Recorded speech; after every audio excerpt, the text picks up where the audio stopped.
or read in the newspaper.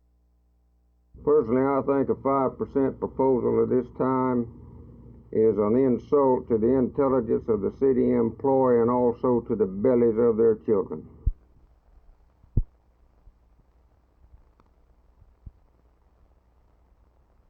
Certainly believe that the proposal should have been higher, at least 10%. Our original proposal for a wage increase for city employees was 20%, and we expected to get at least half of this in conjunction with the present rise of the cost of living of 6% continuing to go up, and actually 5% comes under the anticipated rise in the cost of living for this year.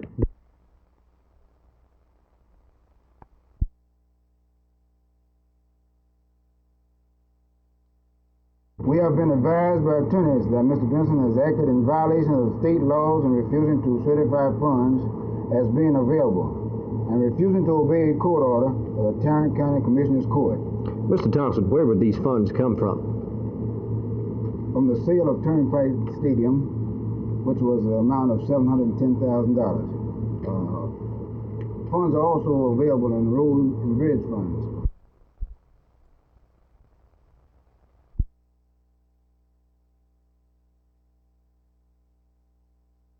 I received an inter-office memo dated August the 7th from Sheriff Decker this morning. It's directed to me, and it says, quote, "I have this day appointed Clarence Jones as my chief administrator, who will assume the duties of operating the sheriff's office during my convalescing." And it's signed Bill Decker, Sheriff. Now, does this memo actually change the operation of the sheriff's department in any way? Certainly not, Carl. All this does is to define the area of responsibility for the sheriff's office to one person. Now, you wrote a memo to the various department heads today on this inter-office memo. What did you say to the office?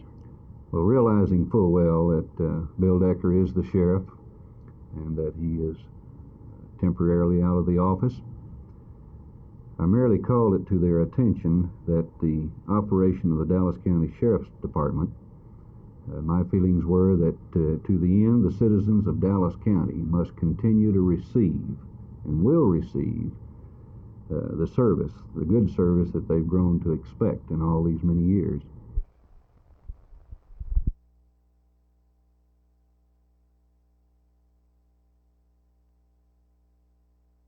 Now that we are dealing with a commercial prime rate of 8%, obviously a rate of 7 or 7.5% is a very marked improvement, both on a percentage and an absolute basis.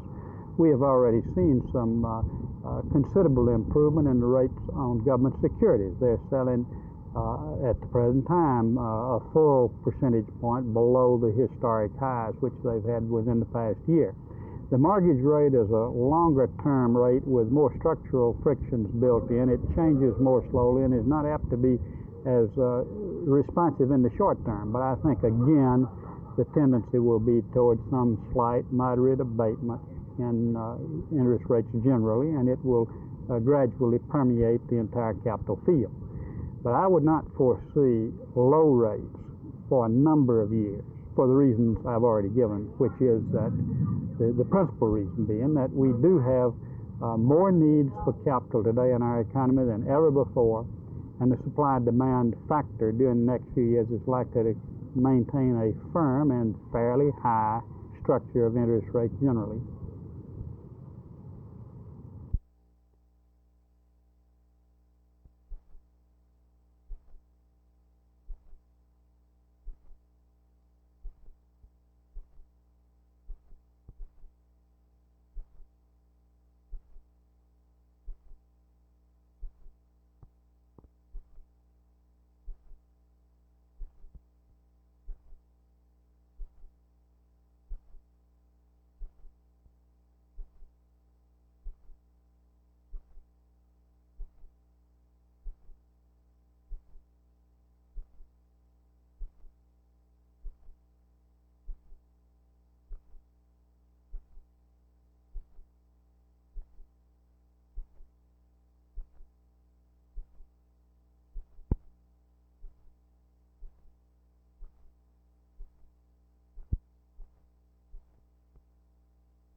oh shucks, they just might ask anything. And is there any particular funny thing that comes to mind that you've heard?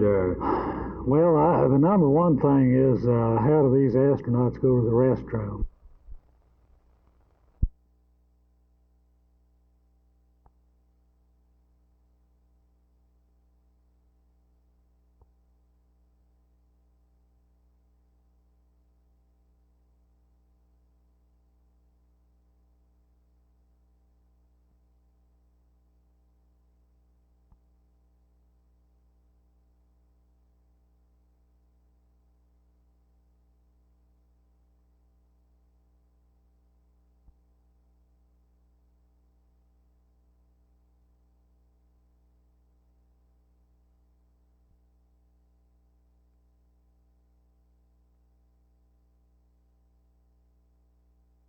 Since the time that we called for this news conference, we were informed that the parties involved had gotten together, and certainly we are happy that these parties involved seemingly had reached some agreement of mind.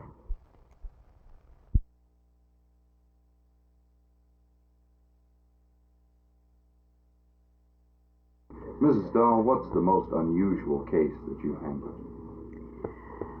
Oh, I think probably the most unusual case I handled was the case of an overseas wife who has 14 children. She has 5 children and 6 children. Her husband had some and she had some, and now both of them have children. And when her husband went overseas to Vietnam, she did just beautifully. She attended the Overseas Wives Club and did very well, and then there was illness in the family. And she came in and asked to have her husband come home just temporarily because of the illness. And the last time she attended the Overseas Wives Club, her husband was back in Vietnam. And I think that takes real courage for a woman with 14 children to allow a husband to return to Vietnam after he's once come back home again. And I think that probably is a case that made me feel more sympathy, more compassion with these military families probably than any other.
Her unselfish and tireless efforts, wise counsel, compassionate words, and resoluteness enabled those in need to overcome the aftermath of flood, endure family hardships, and resolve personal problems.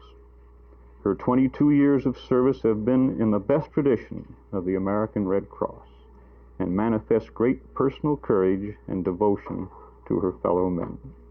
Her selfless dedication to duty have earned honor, respect, and gratitude from members of Carswell Air Force Base, symbolized by the Strategic Air Command Certificate of Merit. So congratulations and thank you very much. It's been a pleasure to work.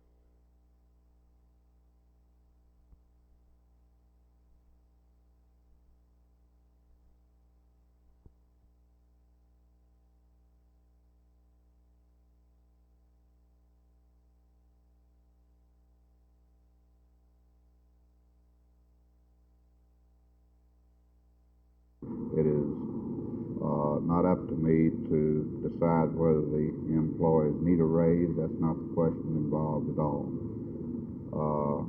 All I am doing is trying to be a strict constructionist of the law which the auditor's office has to work under. And this law states that I cannot certify the raise within the monies that are in this year's budget.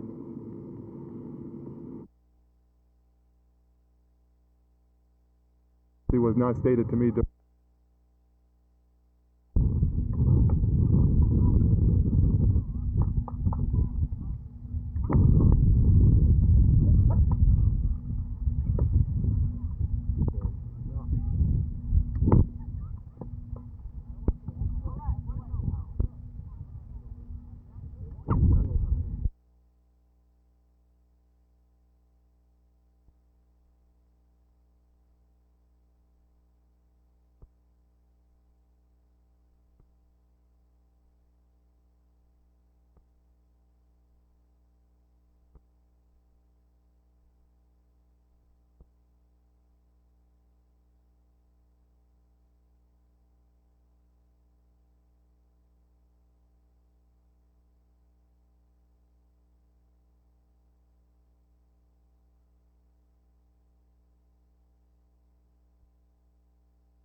Dahl, in recognition of your outstanding contribution and service to the mission of the Strategic Air Command, I'd like to present to you a certificate of merit for your 22 years of service for us here. This certificate is accompanied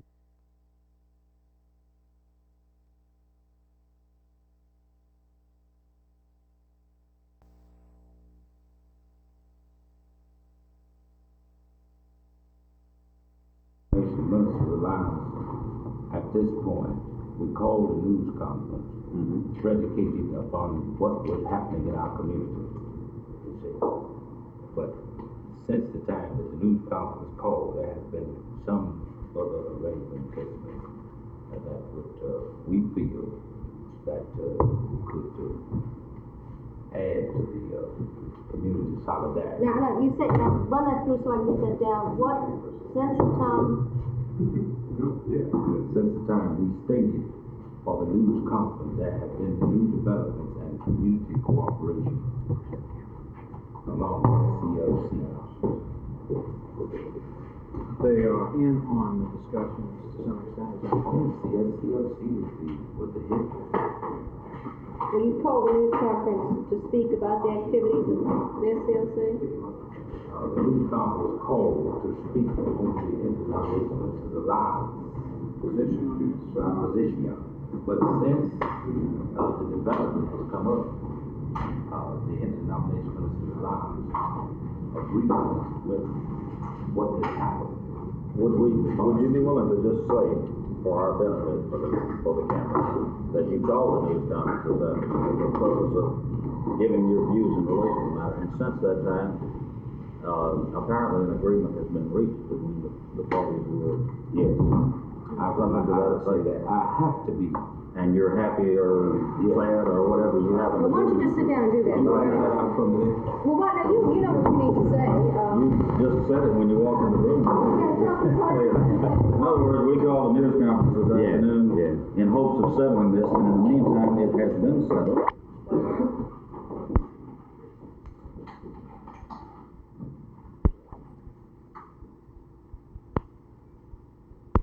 Reverend, why are you holding a non-news conference, or why aren't you holding the news conference that you called? Well, I tell you, we had called this news conference earlier to state the position of the Interdenominational Ministers Alliance and their feeling as it relates to certain happenings in our city. This is the Dallas spirit.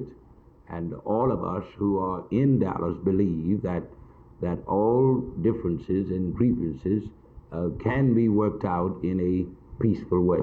Were the parties in mind the SCLC and the Safeway and the boycott that's been going on?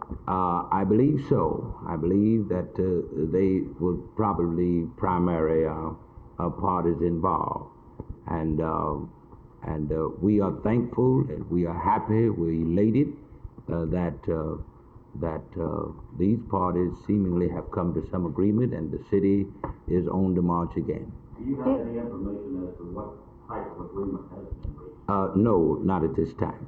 Do you think perhaps the settlement was made at the particular time that it was? I think you said just before you came in here for the news conference. Do you think that could have been done to perhaps take the wind out of your sails? I don't know, but whatever it was, I'm certainly privileged and happy that it happened. Dallas is a great city, and with all of the participation of all facets, though many times we may not understand one another, we may have personal quarrels, but Dallas' greatness comes because people like SCLC and other groups can come together, and we're thankful for that type of spirit. Did you approve of the SCLC boycott of the Safeway stores?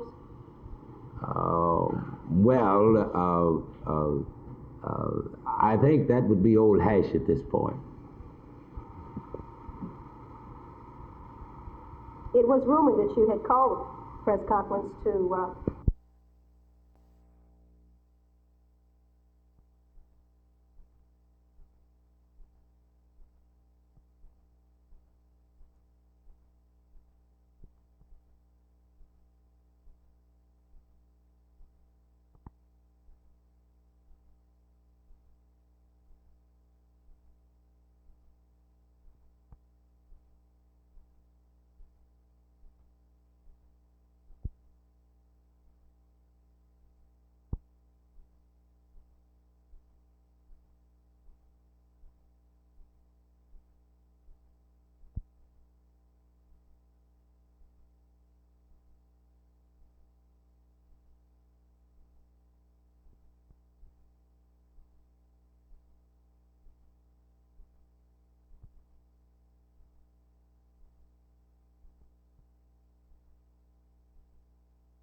What could have developed into a major confrontation between the City of Carrollton, the Carrollton Police Department, and one local builder has now been resolved. The problem has been overcome, mainly because we had an opportunity today to talk to the builders concerned. Hi, what's your name? Craig Crepo. And Craig, you and your friend Lee Kendall were going to build a playhouse. What happened? The police came by and told us we had to tear it down. Why did he say? He said I have to have a building permit. Now, when you tried to get a building permit, what happened? My mommy called the building permit workers, and my mommy asked them if I could have a building permit, and they said no. And that's when you got in touch with Channel 8 News, and we got in touch with the building inspector for the City of Carrollton. And Craig, I'd like you to meet now Mr. Frank Kitchell. He has something for you. Mr. Kitchell? Which? Glad to know you, Craig. I have for you a building permit issued by the City of Carrollton to Craig Crepeau to build a clubhouse and playhouse. Now, Mr. Witchell, we're going to let Craig nail this to the wall. Here, I've even got a hammer and a nail, Craig. And you go ahead and you and Lee put that up there on the wall. And as they do this, Mr. Kitchell, you got any words for them? Build it according to all restrictions, Craig. I will make a final inspection and give you a certificate of occupancy when completed. Is that all right with you now, Craig? No, don't nod. Talk to me. Yes, sir. Okay, so there you go. The building permit now goes up on the wall, and this confrontation has been resolved. After all, we did it the legal way. This is Jim Mitchell, Channel 8 News, on the move. How about that?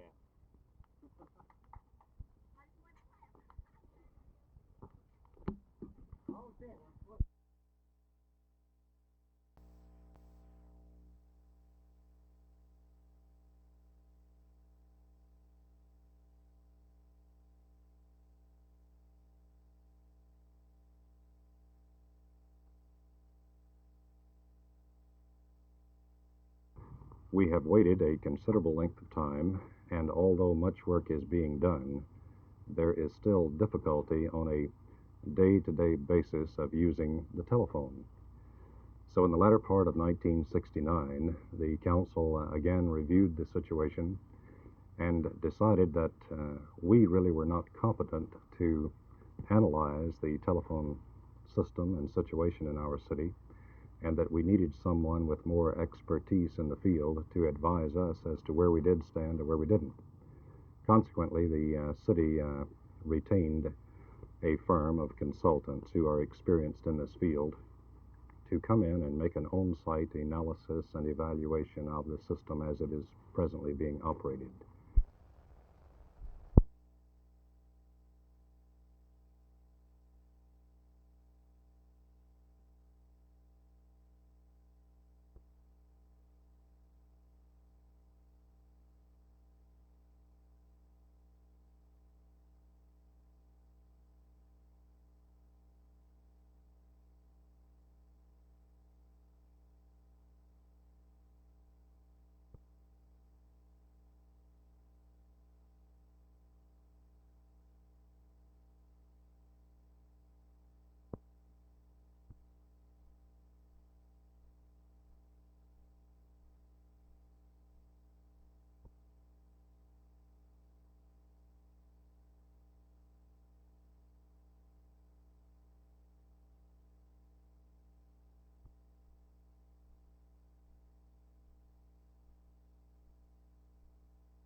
I cannot give you an oversimplified statement. We do have problems. They are complex and cannot all be corrected immediately, but improvement has been made. I can assure you and all of our customers that we are aware of the problems that still exist, and we are correcting them as rapidly as possible. Task forces of technical experts are assisting us to keep service interruptions to a minimum during the massive expansion necessary to keep pace with the growth of Irving and to install the metro service. Local management and craft people have been and will continue to be expanded to meet the requirements. While I cannot give you a precise time frame, I must emphasize that we will move as quickly as possible.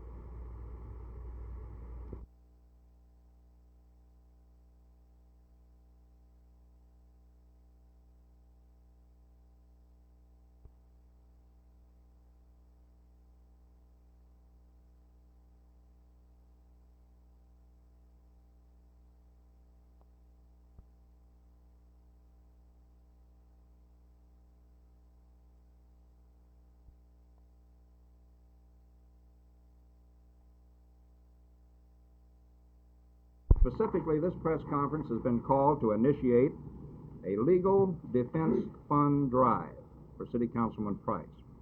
Mr. Price has informed us of his intentions to take whatever legal steps are necessary to clear out the political pollution. Now, such legal action is expensive and certainly cannot be borne by any one individual. Now, this is the purpose of our committee, to raise the necessary funds. Now, Jesse Price is an average man of average means, and who we consider who has been attacked by, once again, politically motivated people. Now, therefore, we feel the citizens of Dallas will want to join us in contributing to a legal defense fund to defend City Councilman Jesse Price.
Mr. McMahon, how is...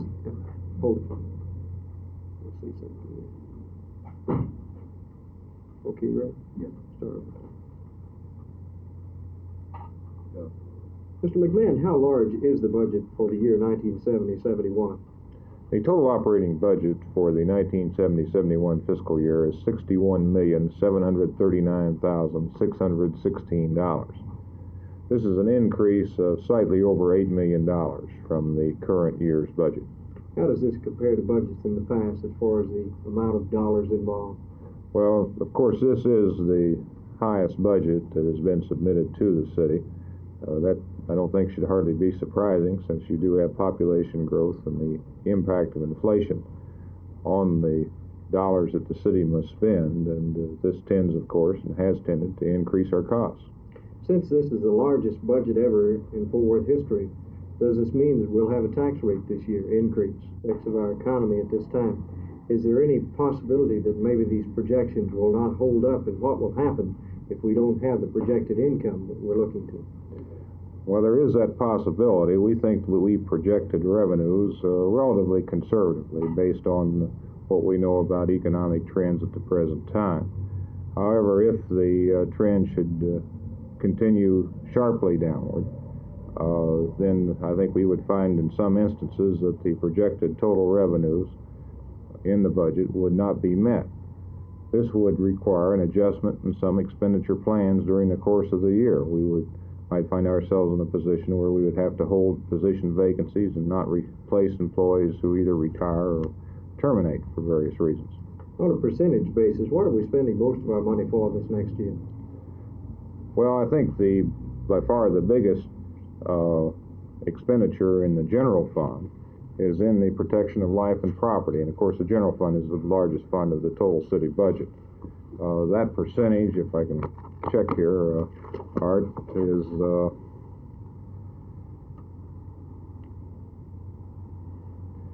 something in excess of 21%, I believe, of, oh, wait a minute, I'm sorry, it's in excess of 34% of the total general fund budget for the 1970-71. Fire and police. Fire and police protection, that's right. This also represents the area of the budget which received the largest increase in terms of additional personnel in the 1970-71 fiscal year.